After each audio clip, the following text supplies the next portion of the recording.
Hello student, good morning to all of you. Today I study class 11th physics, chapter 3rd, motion in a straight line, next video lecture, maybe 10th video lecture. In previous video we study about graph, distance time graph and velocity time graph. और उसमें आपको मैंने बताया था slope of distance यानी displacement, वही displacement time graph is velocity. Displacement time graph के slope को हम क्या कहते हैं? वेलोसिटी कहते हैं। And slope of velocity time graph is acceleration. Velocity time graph के स्लोप को हम क्या कहते हैं? एक्सेलरेशन कहते हैं। ये चीजें हमने पढ़ा था। जैसे यहां पर देखते हैं, ये डिस्टेंस है और ये क्या है? टाइम है। डिस्टेंस और टाइम का ग्राफ है। ये ग्राफ अगर हम खींच रहे हैं तो ये ग्राफ खींचे तो ये एंगल थीटा बना रहा है। यहां भी देखेंगे एंगल थीटा ही बनाएगा, यहां भी देखेंगे, यानी इसका तो स्लोप एक ही जैसा, इसमें कोई ज्यादा स्लोप तो है नहीं। थीटा एंगल फॉर्म कर रहा है, तो ये जो स्लोप बना ये किसका ग्राफ है? वेलोसिटी का ग्राफ है। ठीक है, वेलोसिटी का ग्राफ है ये। अच्छा, अगर मान लेते हैं ऐसा है, नॉन यूनिफॉर्म है, ऐसे ग्राफ है। ठीक है, अब यहां पर अगर पॉइंट लेंगे तो इसका हम क्या खींचेंगे? ऐसे खींचेंगे। ये टेंजेंट खींचेंगे, यानी स्लोप ऑफ, स्लोप मतलब क्या होता है? वही टेंजेंट ही होता है। टेंजेंट यानी स्लोप बराबर tan थीटा होता है, ये आपको बताया जा चुका है। ठीक है, तो ये जो एंगल इसके साथ क्या किया? फॉर्म किया। ये देखिए एंगल बना रहा है कि नहीं बना रहा है? इसको स्लोप कीजिए। ये एंगल जो बना रहा है, this is tan theta is called क्या? स्लोप। और ये भी वेलोसिटी है। अगर ये डिस्टेंस टाइम का ग्राफ है तो ये भी क्या है? वेलोसिटी ही है। अच्छा, दूसरा अगर हम देखते हैं तो ये वेलोसिटी टाइम का ग्राफ देखें, ये देखिए ये वेलोसिटी हो गई और ये टाइम हो गया। तो वेलोसिटी टाइम का ग्राफ ये हम खींचे, अगर ऐसे ग्राफ है, ठीक है। अब यहां पर हमको लेना है, ये खींचे, ये एंगल थीटा, तो ये जो स्लोप हुआ ये हमारा क्या होता है? एक्सेलरेशन होता है। तो slope of velocity time graph tan theta is equal to क्या? एक्सेलरेशन, यानी slope of VT graph equal to acceleration. ठीक है, slope of VT graph is equal to क्या? एक्सेलरेशन। इस तरह से एक्सेलरेशन हम देखते हैं। यानी एक चीज देखिए, वेलोसिटी टाइम ग्राफ से, वेलोसिटी टाइम ग्राफ से क्या क्या मिलता है हमको? एक्सेलरेशन मिल जाता है। पहला चीज तो क्या? वेलोसिटी टाइम ग्राफ से first thing acceleration is find. ठीक है, और दूसरा वेलोसिटी टाइम ग्राफ से हमको क्या मिल जाता है? डिस्प्लेसमेंट मिल जाता है। डिस्प्लेसमेंट मिल जाता है वेलोसिटी टाइम ग्राफ से। हम डिस्प्लेसमेंट भी निकाल सकते हैं, क्योंकि डिस्प्लेसमेंट इक्वल टू क्या होता है? Velocity multiply time. ठीक है, तो अगर मान लेते हैं कि ये वेलोसिटी टाइम ग्राफ है, मान लीजिए ऐसे ग्राफ हो गया। ठीक है, तो ये ग्राफ, ऐसे ग्राफ मैंने खींचा था, ये u वेलोसिटी और यहां पर वेलोसिटी क्या हो गई? v हो गई फाइनल। ठीक है, ये फाइनल वेलोसिटी v और ये टाइम t पे, t पर फाइनल वेलोसिटी v हो गई। अच्छा, एक्सेलरेशन पूछेगा तो हम निकाल लेंगे यहां से tan थीटा। उसी से ग्राफ वाले मेथड से हमने प्रूव किया था। तो tan थीटा हम क्या कर सकते हैं? निकाल सकते हैं। लेकिन अगर मान लें कि डिस्टेंस पूछता है तो ये पूरा जो ग्राफ है ना, इस ग्राफ की क्या करेंगे हम? देखिए डिस्प्लेसमेंट बराबर क्या? Velocity multiply time. तो displacement equal to velocity multiply time. तो इस पूरे ग्राफ की क्या करेंगे? एरिया निकाल देंगे। डिस्प्लेसमेंट निकल जाता है कैसे? इक्वल टू क्या? Area of graph. ठीक है, area VT graph. VT graph की क्या? वीटी ग्राफ की एरिया निकाल देंगे। तो इस पूरा एरिया मतलब क्या? वेलोसिटी मल्टीप्लाई टाइम, और velocity multiply time is equal to क्या? डिस्प्लेसमेंट। तो इस प्रकार से एरिया निकाल करके हम डिस्प्लेसमेंट क्या कर सकते हैं? फाइंड कर सकते हैं। थोड़ा सा और ग्राफ पे चर्चा करेंगे, फिर उसके बाद आपको बताएंगे। ठीक है, चलिए बता दें।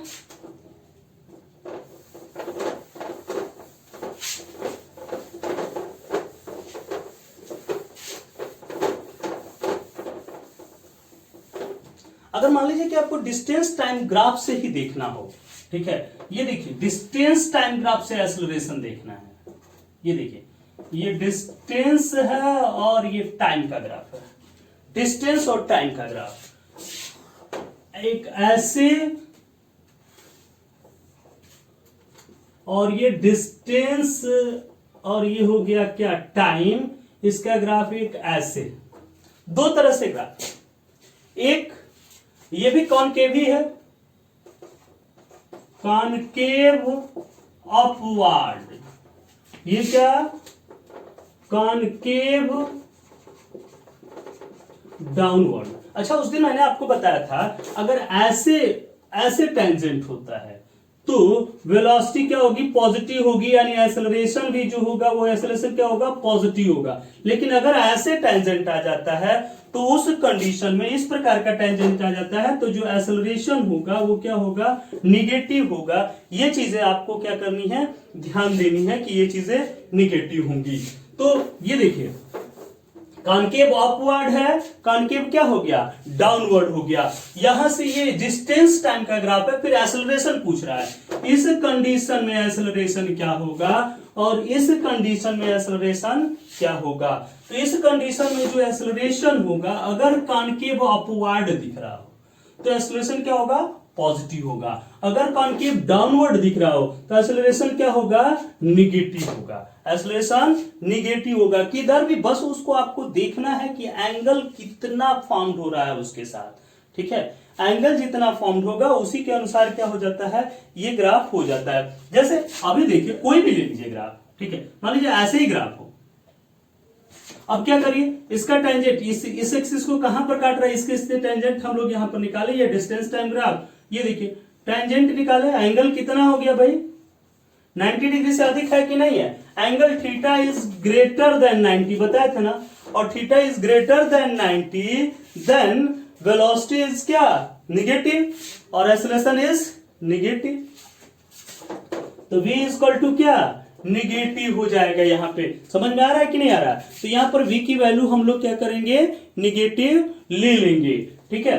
तो v is taken as negative, यानी स्लोप निगेटिव आएगा, यानी v क्या होगा, निगेटिव होगा। एक्सेलरेशन क्या होगा, एक्सेलरेशन इक्वल टू क्या, निगेटिव, क्योंकि ये क्या है, कॉनकेव डाउनवर्ड है। तो वही चीज आपको ध्यान देना है, कॉनकेव डाउनवर्ड है तो वेलोसिटी और एक्सेलरेशन क्या होंगे, निगेटिव होंगे, क्योंकि थीटा इज ग्रेटर देन 90, ठीक है, स्लोप उसका निगेटिव आ जाएगा। समझ में आया कि नहीं आया। तो ये चीजें हैं, स्पीड नहीं वेलोसिटी, ठीक है, क्योंकि स्पीड निगेटिव नहीं होती। समझ में आया कि नहीं, डिक्रीज हो सकती है, निगेटिव नहीं होगी, ठीक है। Speed is always positive not negative, velocity is positive, negative and zero, ठीक है। तो ये चीजें हुई, इस प्रकार से ग्राफ हुआ। अच्छा मान लीजिए कि आपका ग्राफ ऐसे देते हैं, थोड़ा सा और चेंज करते हैं ग्राफ को, ये ऐसे ग्राफ है, अब देखिए नीचे साइड में ही ग्राफ है, लेकिन अगर कहीं पर आपको ये निकालना है तो इसका टेंजेंट हम इसको इधर थोड़ा सा बढ़ा देते हैं, ठीक है, ये इस पॉइंट टेंजेंट लिए, अब इसके साथ ये कितना एंगल इस एक्सिस के साथ, टाइम एक्सिस के साथ फॉर्म किया, यही ना एंगल, ऐसे नहीं लेते एंगल, ये angle theta is greater than 90 हुआ कि नहीं, ये भी थीटा इज ग्रेटर देन 90 हुआ, तो वेलोसिटी क्या हो गई, निगेटिव, वेलोसिटी यहां पर क्या हो गई, निगेटिव हो गई, ठीक है। तो theta is greater than 90 then velocity is positive, velocity is negative. लेकिन अब यहां पर देखिए ये क्या है, कॉनकेव, वेलोसिटी तो निगेटिव हो गई, लेकिन ये क्या है, कॉनकेव अपवर्ड है, क्या है, कॉनकेव अपवर्ड है, ऊपर की तरफ है ना, कॉनकेव अपवर्ड है, so acceleration equal to positive. A की वैल्यू यहां पर क्या आई, पॉजिटिव आई, तो ए की वैल्यू आप यही जानेंगे, डिस्टेंस टाइम ग्राफ अगर कॉनकेव अपवर्ड है, ये डिस्टेंस और ये टाइम का क्या था, ग्राफ था। अगर कॉनकेव अपवर्ड है तो एक्सेलरेशन पॉजिटिव आएगा, अगर कॉनकेव डाउनवर्ड है तो एक्सेलरेशन क्या आएगा, निगेटिव आएगा। आप वहां पर स्लोप खींचकर हर पॉइंट पर आप क्या कर सकते हैं, देख सकते हैं। एकदम सिंपल फंडा है, इस चीज को आप क्या करेंगे, याद रखेंगे। कोई भी हो, कैसा भी फिगर दिया हुआ हो, ऐसा फिगर दिया हुआ हो, मान लीजिए कि इस प्रकार से है और ऐसे आपको फिगर दे दिया, ठीक है। फिर इसके लिए भी यहां पर आप क्या करेंगे, ये टेंजेंट खींचेंगे, ये एंगल यहां पर देखेंगे। अब ये एंगल क्या हो गया, स्मॉल बन रहा है, ये कॉन्केव अपवर्ड है, कॉन्केव अपवर्ड है मतलब क्या होगा, वेलोसिटी पॉजिटिव। यहां पर क्या होगा, v positive a positive. Reason, theta is less than 90 और कॉन्केव अपवर्ड है, कॉन्केव अपवर्ड है, कॉन्केव अपवर्ड, बस यही चीज ध्यान देना है। Concave upward acceleration positive, concave downward acceleration negative. ठीक है, ये बहुत अच्छी थिंग्स है। ये जो आपका टॉपिक है आपके मैंने 11th का तो नहीं है, 11th मैंने एग्जाम में नहीं आता, लेकिन ये कॉम्पिटेटिव एग्जाम्स में आईआईटी या और कोई भी कॉम्पिटेटिव एग्जाम्स में अगर फिजिक्स का आप देते हैं तो ऐसे क्वेश्चंस, ऐसे ग्राफ बनाकर बहुत सारे देते हैं, पूछता है वहां पर, तो उस चीज को ध्यान देंगे कि इसमें एक्सेलरेशन पॉजिटिव है कि नेगेटिव है, वेलोसिटी क्या है, वो सारी चीजें ऑप्शंस दिए रहते हैं। तो उन सब चीजों को आप क्या करेंगे, ये ध्यान देंगे और ऐसे इसको क्या करेंगे, सॉल्व करेंगे। इसीलिए मैंने इस पर थोड़ा सा टाइम दिया। ठीक है, चलिए ठीक है, आगे बढ़ते हैं।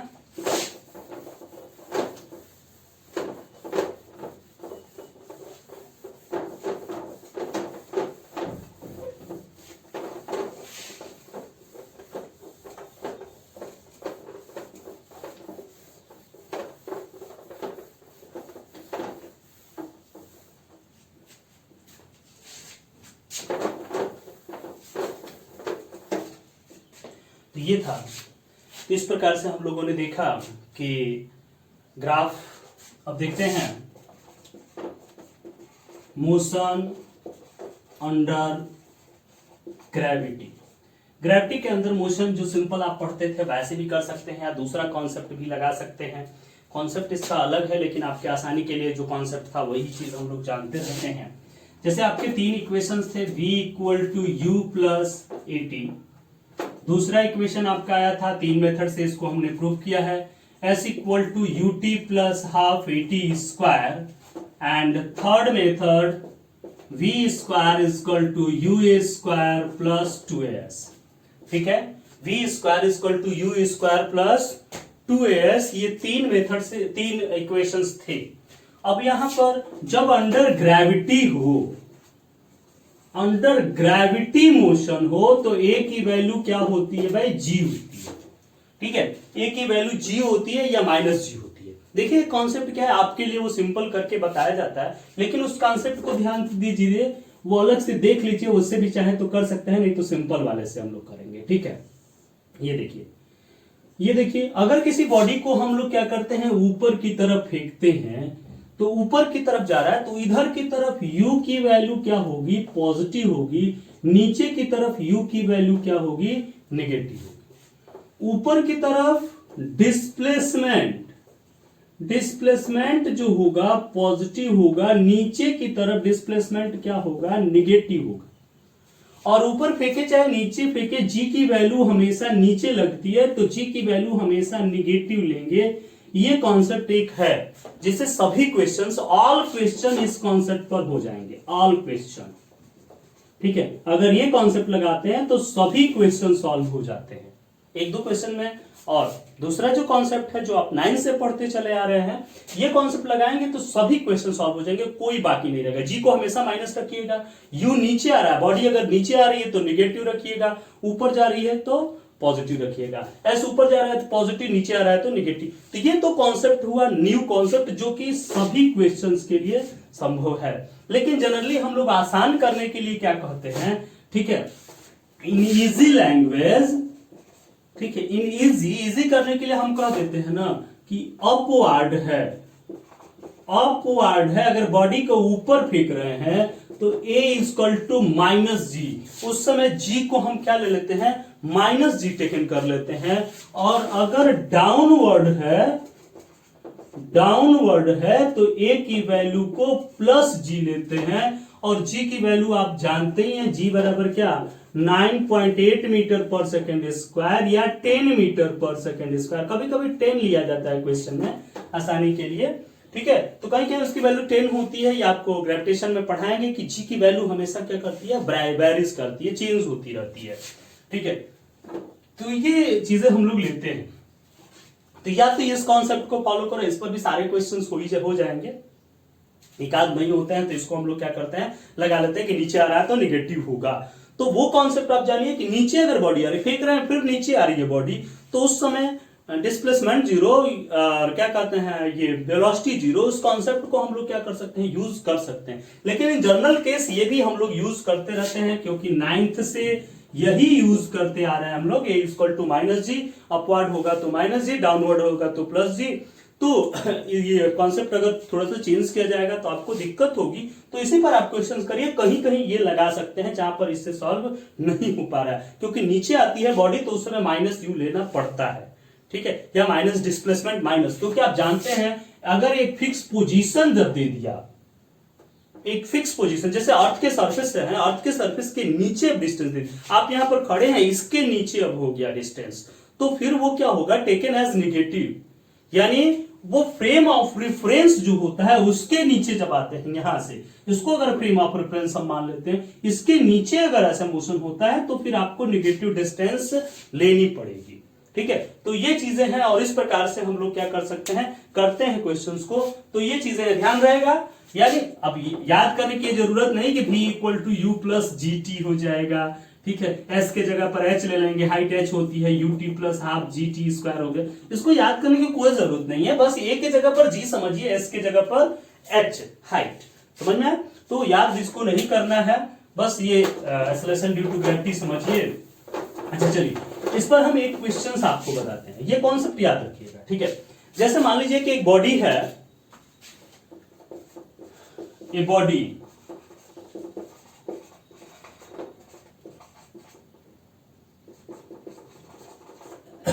a body thrown vertically upward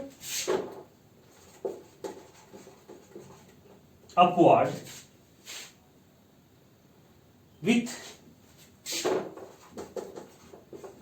a speed of 20 meter per second, with a speed of 20 meter per second.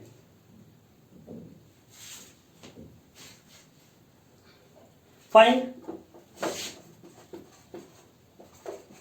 maximum height, second, find maximum height attained,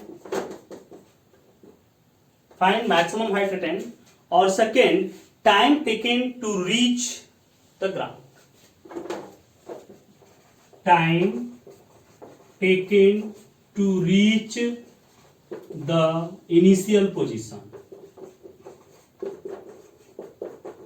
initial position तक आने में समय। चलिए अब इसका पहला पार्ट हम लोग करते हैं, हाइट पूछ रहा है। अब ये देखिए किसी बॉडी को हम क्या कर रहे हैं, ऊपर की तरफ फेंक रहे हैं, किस स्पीड से फेंक रहे हैं भाई, 20 मीटर पर सेकंड की स्पीड से फेंक रहे हैं। मान लीजिए कि बॉडी यहां पर पहुंची, बॉडी कहां पर गई, यहां पर पहुंच गई, कितने हाइट पर पहुंची भाई, h हाइट पर पहुंची, ठीक है, h हाइट पर ये पहुंच गई बॉडी, ठीक है, तो h हाइट पर पहुंची, ठीक है, तो h हाइट पर ये बॉडी पहुंच गई यहां पे।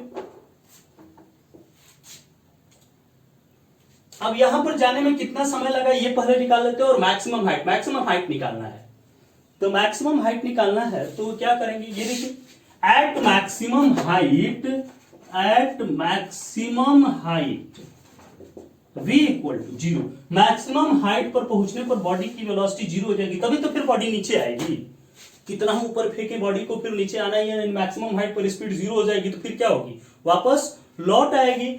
तो at a maximum height v equal to क्या, जीरो, u इक्वल टू दिया है 20 मीटर पर सेकेंड, ठीक है, और g की वैल्यू हम मान लेते हैं 10 मीटर पर सेकेंड स्क्वायर, ठीक है, क्या हो जाएगा भाई ये, तो g की value -10 metre per second square, a equal to minus g equal to -10 metre per second square. ऊपर की तरफ फेंक रहा है तो निगेटिव होगा, वो आपका पहला कॉन्सेप्ट ही हम यूज कर रहे हैं, दूसरा वाला ये कॉन्सेप्ट यूज नहीं कर रहा है, ठीक है। चलो v स्क्वायर बराबर u स्क्वायर प्लस 2gh। अब सोचते हैं हम लोग 2as, सोचते हैं भाई कौन सा इक्वेशन लगेगा, क्या पूछ रहा है, हाइट पूछ रहा है, यानी डिस्टेंस डिस्प्लेसमेंट पूछ रहा है, और क्या निकालना है भाई, तो v दिया है, u मालूम है, यानी कौन सा फार्मूला लगाएं, कौन सा v, u और s में क्या रिलेशन होता है, तो velocity position relation, v square equal to u square plus 2as, ठीक है। 0 का स्क्वायर इक्वल टू 20 का square plus 2 into minus 10 into क्या h, s बराबर h मान लिया है, s बराबर h। चलो तो ये क्या हो जाएगा, माइनस ये 0 इक्वल टू 400 माइनस 20h, तो h इक्वल टू 400 अपॉन 20 यानी 20 मीटर। h की वैल्यू कितनी आ गई भाई, h की वैल्यू आ गई 20 मीटर, ठीक है, h की वैल्यू 20 आ गई। अब क्या करते हैं, टाइम निकालते हैं, time reach at maximum height, maximum height तक रीच करने में कितना टाइम लगा, मान लेते हैं t टाइम लगा, तो ये क्या हो जाएगा, v equal to u plus 80, 0 equal to u 20 plus minus 10t, तो 10t इक्वल टू 20, तो t इक्वल टू 20 बाई 10 यानी कितना, 2 सेकेंड। अब जाने और आने का समय लगाना है, मतलब क्या, time to ascent equal to time to descent, ठीक है। जाने में जितना समय लगा है उतना ही आने में, बात वही हुआ, आप करके दिखा सकते हैं। जाने में जितना समय लगता है उतना ही क्या होगा, आने में समय उसके लगता है, यानी t is equal to 2t, मतलब 2 इंटू 2 यानी कितना, 4 सेकेंड। समझ में आया कि नहीं। तो इस प्रकार से हम क्वेश्चंस को क्या कर सकते हैं, सॉल्व कर सकते हैं।